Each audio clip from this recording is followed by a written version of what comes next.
Okay, class? Good morning. Good morning, sir. Okay, before we proceed to our lesson, I would like to introduce myself. I am Mario Paulo Moreno, and I will be your teacher for today. Please stand up for our opening prayer.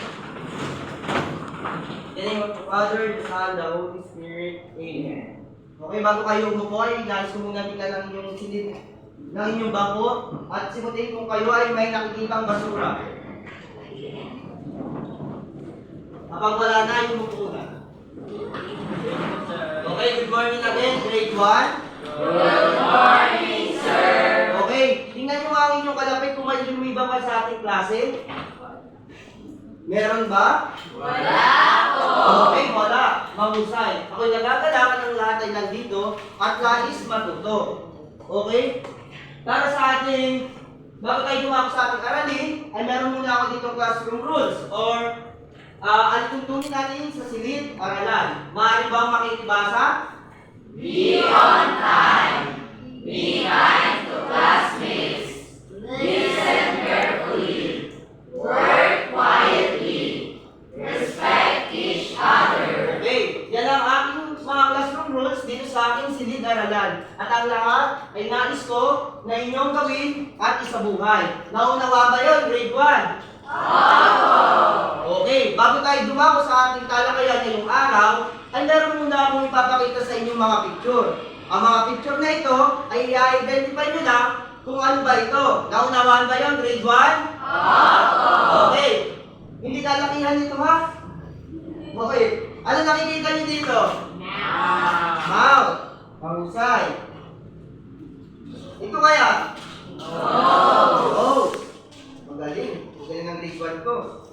Ito kaya? Ears. And then, this one? Eyes. And last one? Hands. Hands. Mahusay. Maaari ba bigyan nyo ang inyong sarili ng tatlong palakpak? Okay, bago tayo dumako sa ating talakayan ngayon, ay meron muna akong aktibidad para sa inyo. At ito ay tatawagin natin jumbled letter. Ang gagawin nyo lang ay i-arrange nyo ang mga nakasulat na ito base sa makikita nyo picture sa kalang bahagi. Naunawa kayo, grade 1? Okay, bibigyan ko lang kayo ng 3 minuto upang suriin or alamin kung ano ba ang kasagutan dito. Naunawa ba yun? Unawaan ninyo, maaari nyo ba akong bigyan ng 3 palakpak? Okay, mahusay. Sino kayang gusto sumagot sa number 1? Dre?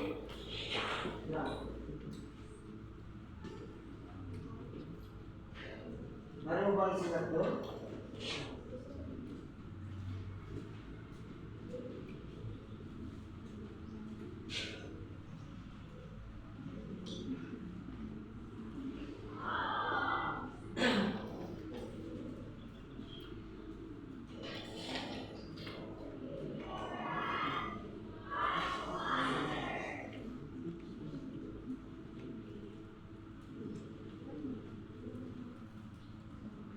Okay, tama ba ang sagot ni Dre? Kung tama ang sagot ni Dre, bigyan ba natin siya ng 3 palakpak? Sino ang gusto sumagot sa number 2? Myla?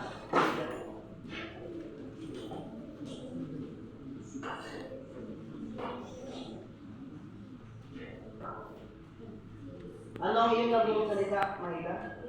Here, tama ba ang sagot ni Myla? Okay, bigyan natin siya ng 3 palakpak. Sino gusto sumagot sa pangatlong number? Vilma? Vilma.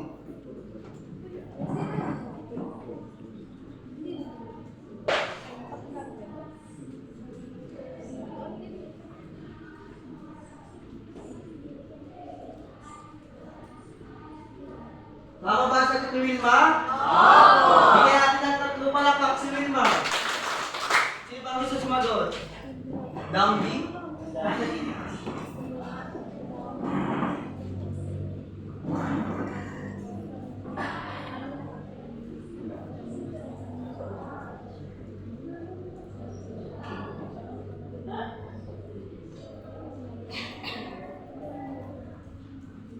Nakabasa niyo si Dambi? Kaya si Dambi na 3 palakpak. At para sa ikalimang numero, Ivan.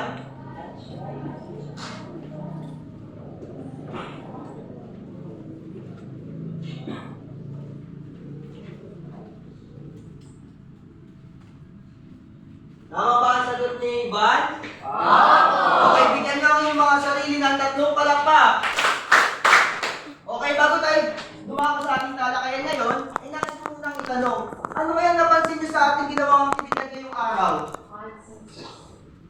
Ivan? Okay, ang ating pag-aaralan ngayon ay the five senses and their function. Ano-ano kaya yun? Base sa inyong nakita dito, nasagutan kanina. Sight, hearing, taste, smell, touch. Okay, bago ating alamin kung ano nga ba talaga ang ibig sabihin ng five senses at isa-isa natin ito. Una, pakikita sa grade 1. Sight. Eyes help us to see colors and shape. Okay, kapag daw po sinabing eyes or ating mga mata, ay ito daw po ay nakakatulong sa atin upang makakita, hindi lamang sa kulay at sa hugis. Maaari din natin makita ang ating mga kapaligiran o ating mga kaklase dito sa classroom, sa ating paaralan. Naunawaan kayo, grade 1? Ako daw po mauli kapag sinabi natin sight. Maaari ba itaas ang kamay ng gusto sumagot? Mayla? Para makakita. Okay, para makakita, bigyan natin si Mayla ng tatlong palakpak. Okay, dito naman tayo sa hearing. Kapag sinabi daw po natin hearing ay, makikibasa po? Ears help us hear sound. Okay, pag sinabi daw po natin hearing, ito daw po ay nakakatulong sa atin upang makarinig. Hindi lamang sa mga music or sa iba't iba pa natin mga sounds na maririnig. Okay, kapag sinabi naman natin taste, ito daw po ay Sound help us taste sweet, sour, etc. okay, kapag sinabi naman daw po natin taste or yung tongue, ito daw po ay nakakatulong sa atin upang malaman natin ang pagkain. Kung ano ba ang lasa nito. Kung ito ba ay sweet, kung ito ba ay sour, or kung ito ba ay maalat, matamis, and etc. Okay. Dumako naman tayo sa smell. Kapag sinabi daw po natin smell, ito daw po ay Nose help us smell things like flowers or food. okay. Kapag daw po sinabi natin smell, ito daw po ay nakakatulong sa atin upang makaamoy ng mga bulaklak or pagkain. Maaari ba ang amoy nyo ang inyong kalapit kung anong amoy nito? Oh. Di ba mababaw ang inyong kalapit? Okay. Naamoy nyo naman ang inyong kalapit? Okay, naamoy nyo yan dahil kayo ay may sense of smell. Okay, dumako naman tayo sa kahulihan. Ito ay touch. Kapag sinabi daw po natin touch, ito ay Skin help us feel hot, cold, soft, and rough. okay, kapag sinabi naman daw po natin touch or skin, ito naman daw po ay yung nakakatulong sa atin upang ma-feel natin kung ito ba ay mainit, malamig, or magaspang, or mainis, or malambot. Okay. May naintindihan ba kayo sa aking tinalakay ngayong araw? Okay, yan ang gusto ko. Kung kayo may naintindihan, maaari bang magbigay kayo ng tatlong palakpak? Okay. Dahil may naunawaan kayo sa aking tinalakay ngayong tanghali, ay magtatanong ako. Base sa ating pinag-aralan.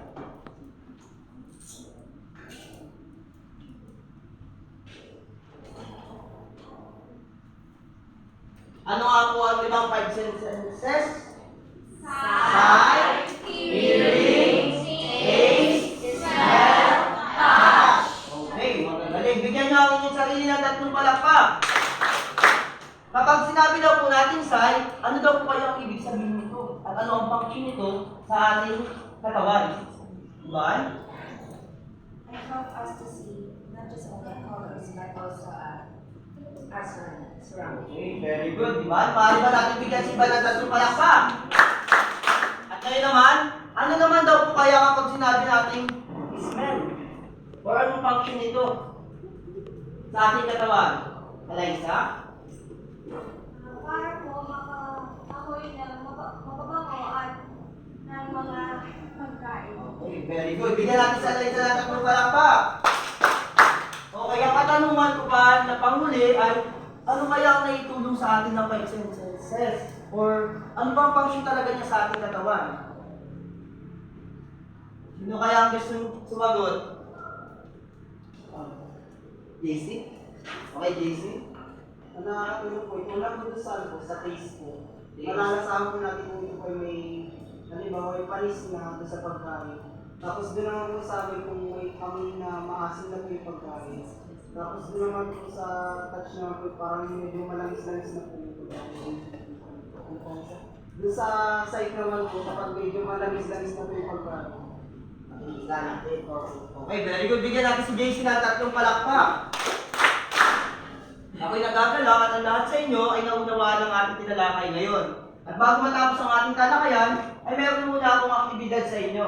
Maaari nyo ba kunin ang inyong notebook at sulatin ito? Ang maaari nyo isulat lamang ay tamang sagot. Bibigyan ko lang kayo ng 5 minuto upang matapos ito.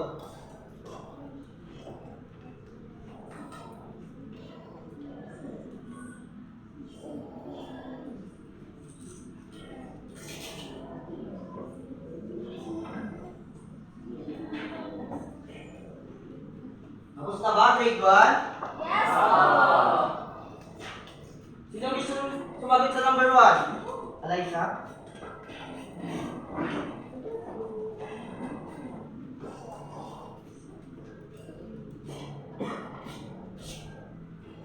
Okay. Tama kaya ang sagot niya, Eliza? Oo. Sabi po dito, which body part help us see colors and shape? Maaari ba natin makita ang colors and shape sa pamamagitan ng ilong? Ayun nga. Or sa ating pagkapit or touch? Okay, dito. Ang tamang sagot natin ay eyes. Okay, dumako naman tayo sa number 2. Which body parts help us hear sounds like music or birds? Aldrin.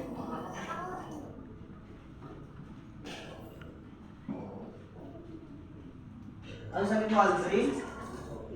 Ears. Tama kaya ang sagot niya, Aldrin? Oo. Bigyan natin sa Aldrin ang tatlong palakpak. At para naman sa ikatlong numero ay, which body part help us taste sweet mango or sour calamansi? Boy.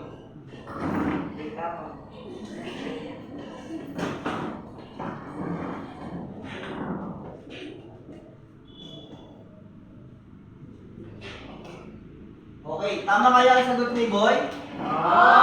Okay, tama po. Gamit sa pamamagitan po ng ating dila ay makaka-taste tayo ng mga sari-saring pagkain. Okay, dumako tayo sa number 4. Which body part help us smell flowers or food? Great.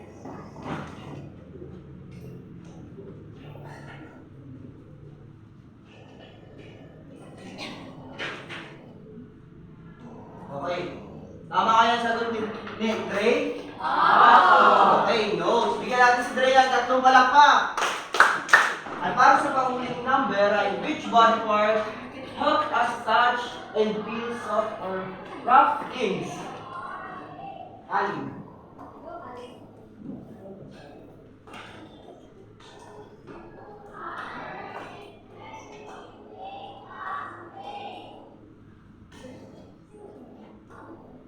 Okay, tama kaya ang sagot niya, Alin?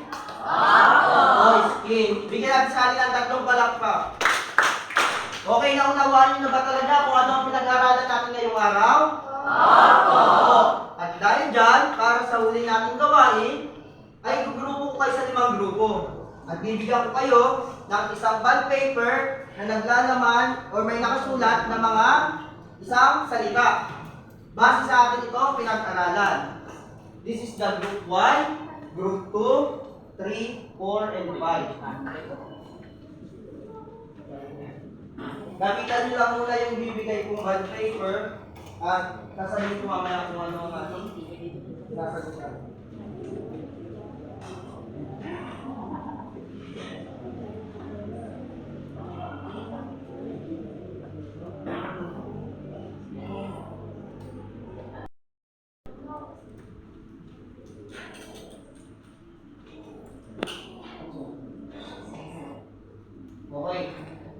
Diyan sa binigay ko na papel or bond paper na may nakasulat na isang salita, ang gagawin nyo lang ay titingnan nyo yung papel or yung printing ko na mga larawan at gagawa kayo ng isang sentence or dalawa na base dun sa larawan na nasa inyo.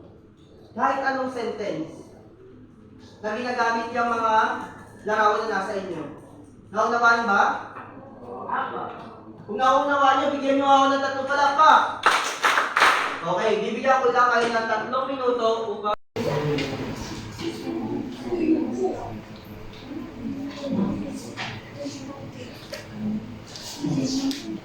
last lang po ang papel kapag tapos na.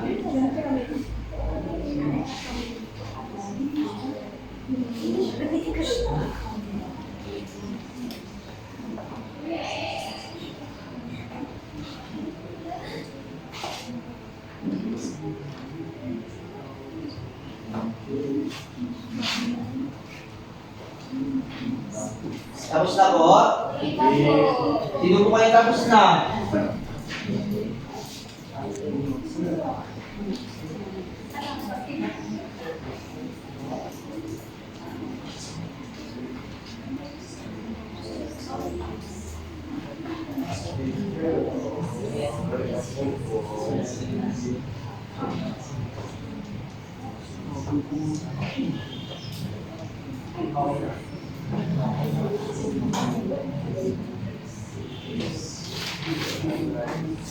Basahin na natin ang sagot ng group 3, which is, ang nakuha nila ay hearing.